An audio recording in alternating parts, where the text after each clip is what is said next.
The following series of videos were filmed at the 2015 VTwin Expo in Cincinnati, where I taught a fuel injection training class. I've been teaching those classes now for a couple of years, and I'm always amazed by the number of people that show up, considering we start at 7:30 in the morning. So thanks to you guys for coming.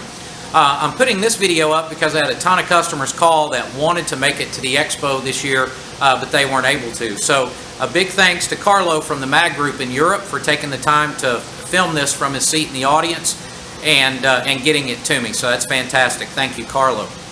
Over the coming weeks, keep an eye out for a more detailed video series on how to use the Daytona TwinTech TCFI series of automatic tuning systems. And this video in particular, we go through the basic installation and setup of the TCFI Generation 6, which is designed for the 2008 to 2013 fly-by-wire touring models. The video is about an hour and a half long. I'm going to break it up into 10-minute segments, and I hope you enjoy. Thanks for watching.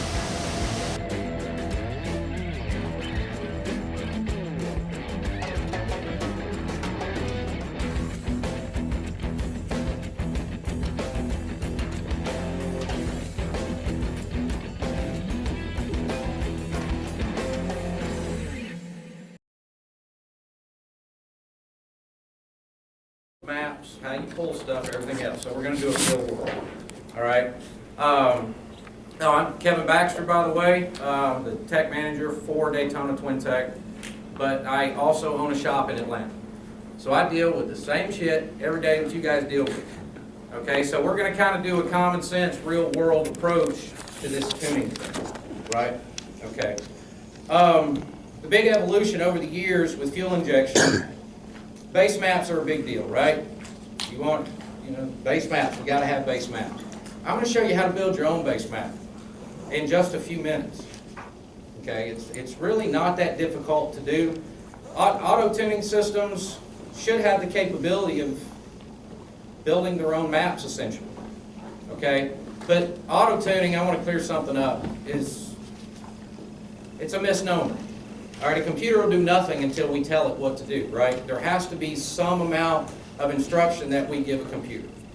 All right, so we kind of took a different approach. TwinTech with their ECMs, I'll be honest, it's not the easiest stuff to use in the industry. It's not a plug-and-play system. It's not designed to be. Okay, with features and functions comes complexity.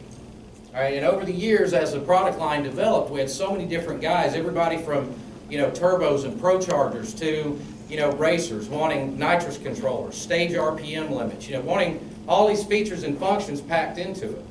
What we chose to do was not lock out certain features and functions.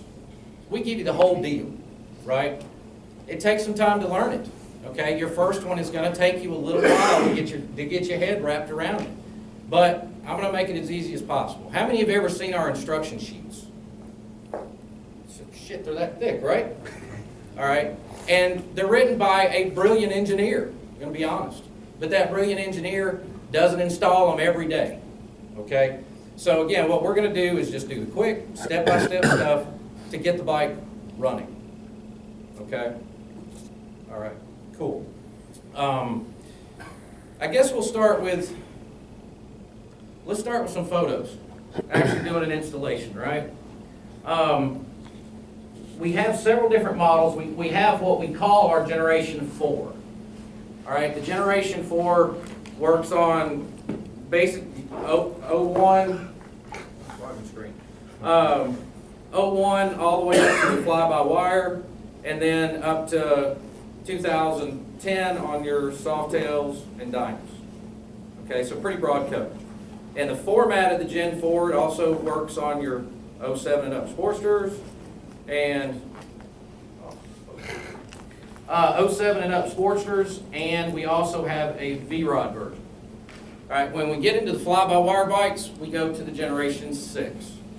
And then we get into the Generation 5 stuff was for the CAN bus Softails. That was a 1 or 2 year, kind of hiatus there for HD on those. And then we get into our CAN bus for the late model bikes, all right? The new CAN bus touring models, okay? What we're going to do today is essentially the Gen 6, which is most of what's on the road now, our 08 to up to 2013 on the touring models. The software looks the same for all of them. Okay, so this is going to be an easy thing for everybody to follow, right? What I'm going to show you is our Alpha N version of tuning. All right, you guys know the difference between Alpha N and speed density? What it is? No. Okay, if we go back far enough, one of the first versions of fuel injection was Alpha N. It's basically like a two-dimensional fuel controller. It works on throttle position and RPM to control fuel delivery. Okay? Very similar to how the Magneti-Morelli stuff worked. As fuel injection progressed, you moved to what's called speed density. That adds in manifold pressure as a controller for the fuel system. So then it becomes a three-dimensional deal. Now, why that's important, our map sensor tells us how much load the engine's under. Okay? Well, as turbos and prochargers progressed, in a lot of cases we're still using Alpha N systems to tune those. Okay, well when you throw in turbos and superchargers, you're not working in a 1 atmosphere environment anymore. You're working in 3 bar, 300 kPa if you're really putting a boost to it. Okay, and the only way that the ECM knows to change the fuel delivery is if you're using speed density. You're in a turbo game, right? So we've got to work in that 3 bar environment. Okay, our system can do that. It's really versatile. Okay, so the key thing we want to remember, the deal with Alpha N, if you're getting into serious hot rod cams, you're running a lot of overlap, long duration, a lot of lift, you have to tune in an Alpha N environment or the thing will never idle right. And your steady state cruise and stuff like that will never be right. So that's when you want to use your Alpha N stuff. We also have the speed density version.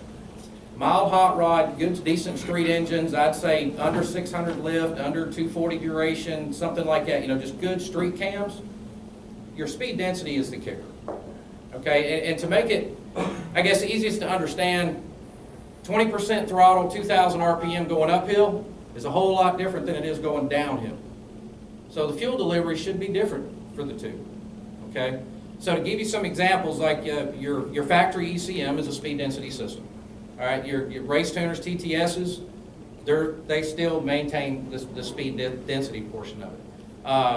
Power Vision, same thing. Basically, anything that is a flash type tuning system is going to maintain that speed density. Okay, most of your piggyback systems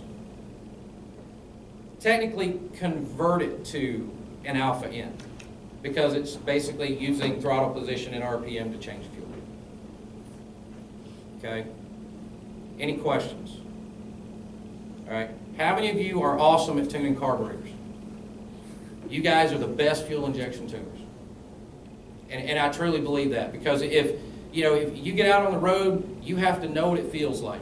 You got to be able to talk engine. You've got to know what lean, what rich feels like. You got to know when you roll off and it picks up. Oh, okay, I'm a little fat, right? All right, you have to know those things. If you can take what you know about carburetors and apply it to fuel injection, the only thing that we're missing in the middle is just how to use the software. Okay? Old school carburetor tuners that I work with, man, become the absolute best fuel injection guys on the planet. So take everything that you know about carburetors and apply it to fuel injection, and I promise it'll make sense. Okay? So, any questions? No? All right. First thing we're going to do is look at a few pictures.